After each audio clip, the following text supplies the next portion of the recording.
इस वीडियो में हम क्वेश्चन नंबर 1 के 9th और 10th पार्ट को सॉल्व करेंगे। क्वेश्चन का 9th पार्ट है 37 1/2% और इसे हमने कसर की आसान शक्ल में लिखना है।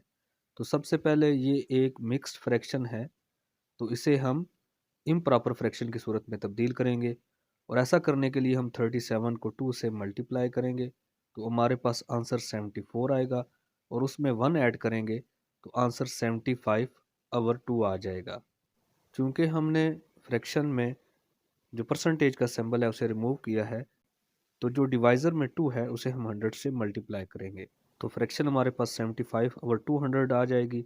अब 25 75 और 200 का कॉमन डिवाइज़र है, तो 75 को हम 25 से डिवाइड करेंगे तो आंसर हमारे पास 3 आएगा और 200 को जब हम 25 से डिवाइड करेंगे तो आंसर हमारे पास 8 आएगा।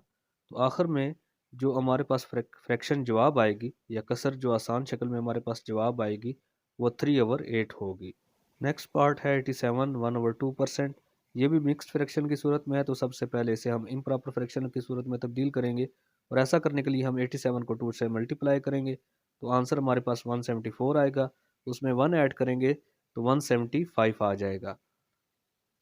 अब चूंकि हमने जो फ्रैक्शन थी उसके साथ परसेंटेज का सिंबल जो है वो ऐड नहीं किया, तो जो 2 है उसके साथ 100 मल्टीप्लाई हो जाएगा, तो हमारे पास जो फ्रैक्शन आएगी वो 175/200 आएगी।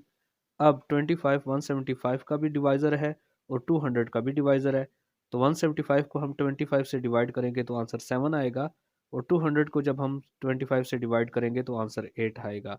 तो आखिर में जो हमारे पास आसान सूरत में कसर आएगी वो 7/8 आएगी, जो इस पार्ट का जवाब होगा।